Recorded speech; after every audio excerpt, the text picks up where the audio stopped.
Welcome to Speak On. I'm Yolanda, and today I'm joined by Rafika, who's a model and skincare writer, Lucy, who is a mental health advocate, model and writer, and Nicole, who is a blogger.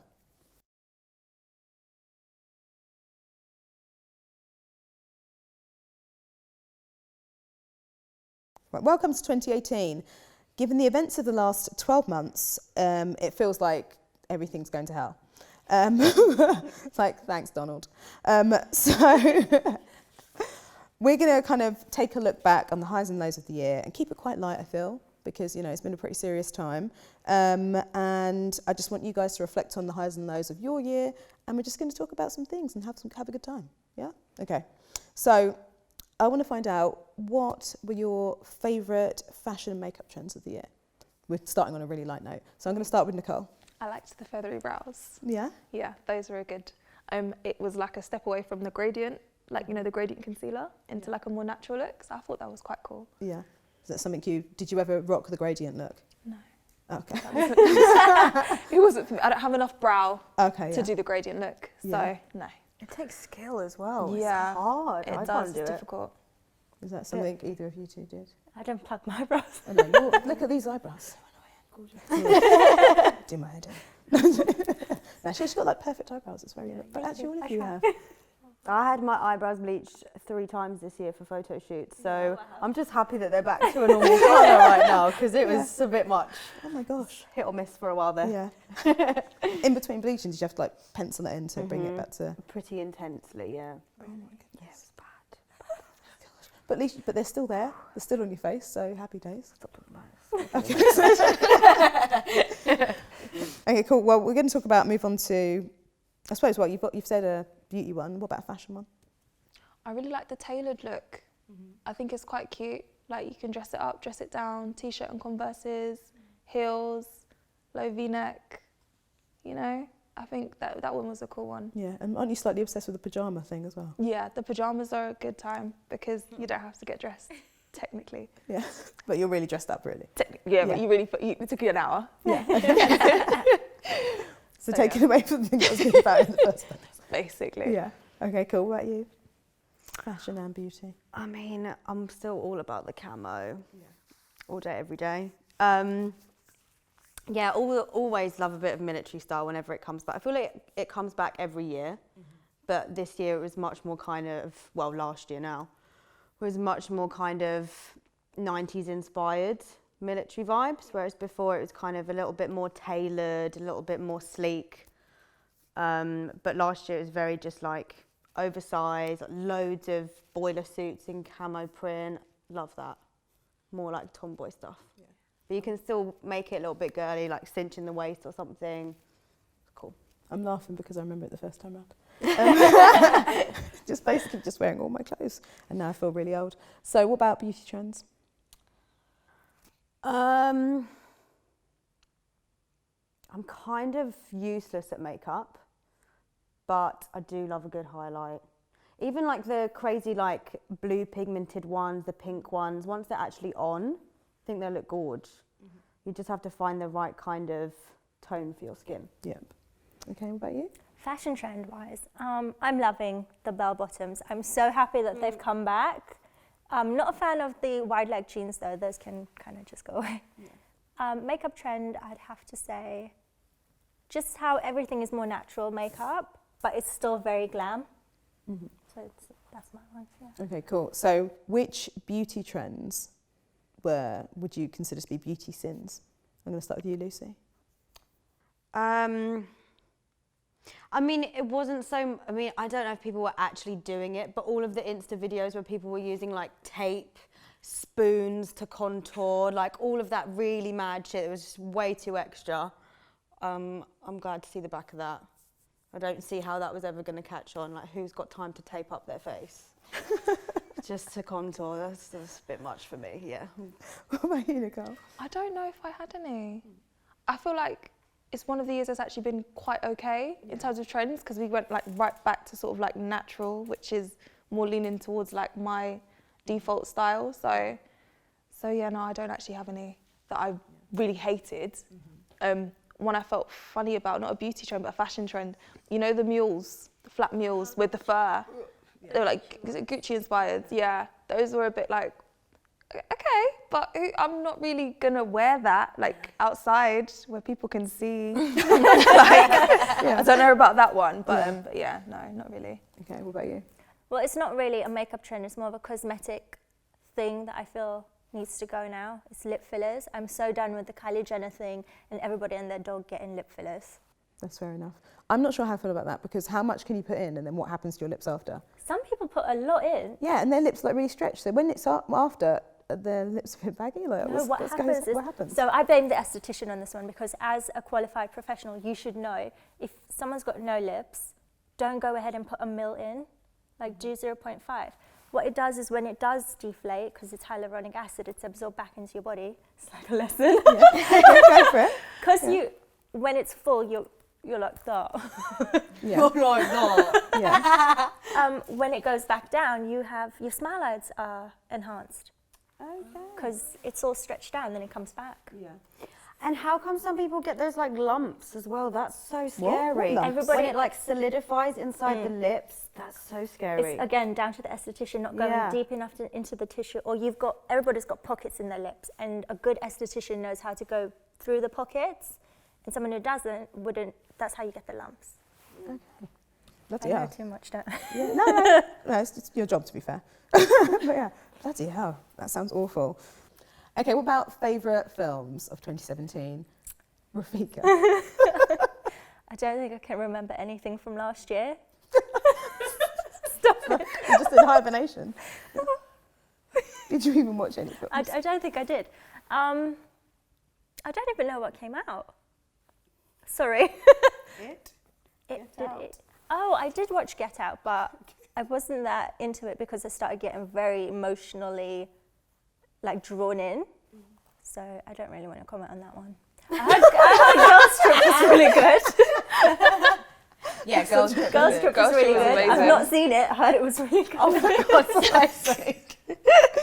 Okay, what about something else that might have watched the film? Nicole? Girls Trip was amazing. It was really funny. And, like, people said it was going to be funny, but I don't laugh at films. I just internally giggle. There's one where you go. But it was actually laugh out loud funny, like genuine chuckle in the cinema. It was a good time. Yeah. It was really good. I enjoyed that one. Okay, cool. What about Lucy, who was in films but remembers none of them? I haven't seen any of the major blockbusters from last year. I didn't see La La Land because it looked cheesy. No. I'm a lover of musicals. Yeah. And I watched the first 5 minutes and I was like, okay, what is this? It was amazing. Okay. You have to follow through. It was really, really, really, really, really good. Sorry, but you said follow through.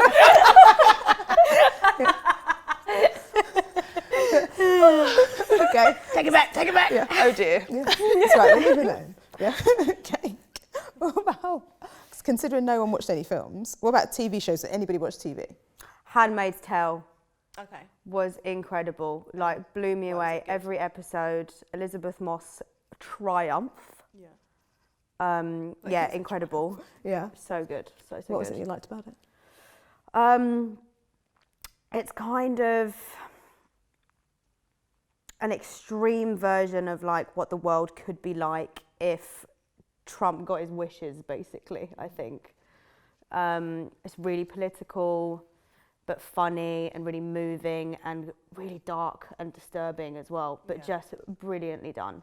And not that many people have seen it, which really surprised me, but it's brilliant. Yeah. So if you haven't seen it, you've got to watch it. So, Rafika, what was your favourite show of last year? So I don't really watch TV because I get series because I get too into it and then I don't do anything. But I watched 13 Reasons Why and I actually really enjoyed it. I thought it was awful. Why? It was so popular, but I just thought there was so much hype about it. I thought the storyline, fair enough, it's a new concept to be on a TV series, but I just thought the hype was just way too much for what it was. Didn't enjoy it. And what is it that you didn't actually like about it? I just found myself forcing myself to watch it. I was never excited for the next episode. I was like, I just need to know what's going on, and then I can be like, yeah, I'm done. Okay. But it would get halfway through an episode, I'm like... So it was quite slow and boring? What's going on over there? Like I was, just bored. Really? I actually really, really enjoyed it. I liked watching how each episode was addressed to a certain person. What I don't agree was that what it inspired after it, and so many children following the trend thinking this is something cool to do. I didn't like that. The other series that I watched that I really enjoyed, and a lot of people are going to think this is weird, is Grimm. Has anyone seen Grimm? No. Oh my God, I love that show. I ended up buying the final season off of Amazon. I was that into it. Wow, okay, I'm not that Yeah, I had to watch it. I had to finish it. It was so good. Yeah. So if you're into like fantasy and that sort of stuff, that's one to watch. We'll move on to Nicole. Insecure season 2. It's phenomenal. Insecure is basically about this woman, and she. Okay, I can't She's tell not you very the confident. If you guys Issa haven't Rae. watched, the first season, I'm not going to spoil it. I'll talk about the first season. She's with her long-term boyfriend. He's like planning to start this business that he hasn't really started. And then it's like, it just takes you through the lives of like her and her friends, and they live in like LA, and it's really cool. Like, it's a really good show. There's only a few episodes though. I think it's like 8 per season, so you can just whiz through it, but it's like really nice. One you recommend then? Definitely. Okay, cool. So yeah, let's move over to music. Do you have, instead of a favourite song of the year, because that can be quite difficult, what would you say was your song of the summer, Nicole? Oh, Skanky and Sweet by Chronix. It's a really good song that came out last year. And why do you like it? It's just smooth. It's like he's like new reggae, but it feels like old reggae. So that was a really good song of the summer. Yeah. Yeah. Okay, cool. Right then, about you, Lucy? I can tell you something that I hated. Okay, yeah, that'll do too. Despacito. Oh, yeah.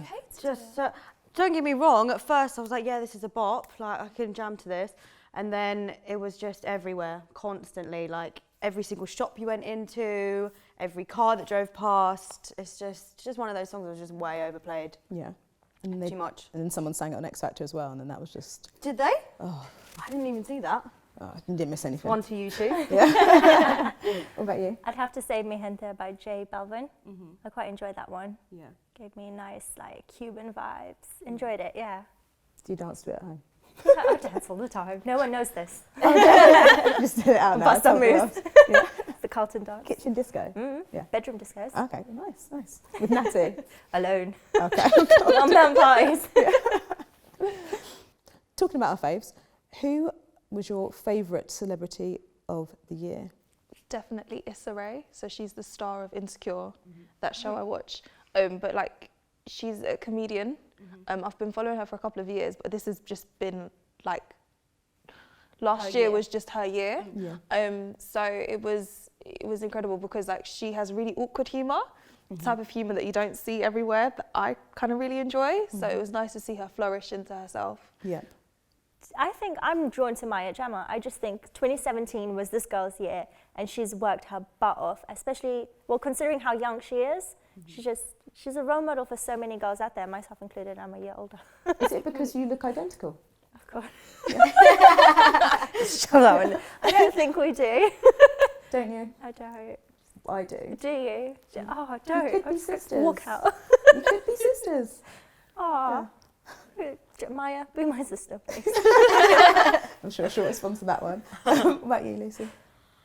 I like how outspoken Lily Allen is. She still is, and always has been. Probably more on like Twitter more than anything else, but just speaking out about stuff that actually matters, speaking out on political issues that have happened in the last year, and I think that's important if you have a platform to use it for stuff that matters. I think it's important, and Lily Allen was definitely someone that was doing that in the last year. Okay, cool. Is there any notable issue that she talked about? Grenfell Tower, for sure. Yeah. She spoke about a lot, and it's obviously still not an issue that's actually being resolved, or that anyone's kind of got a conclusion about, really. And I think she's only one of the major celebrities that actually used her platform to talk about it properly. Okay, yeah, thank you for sharing some of your faves from last year. Really appreciate that, and thanks for joining me. Thank you.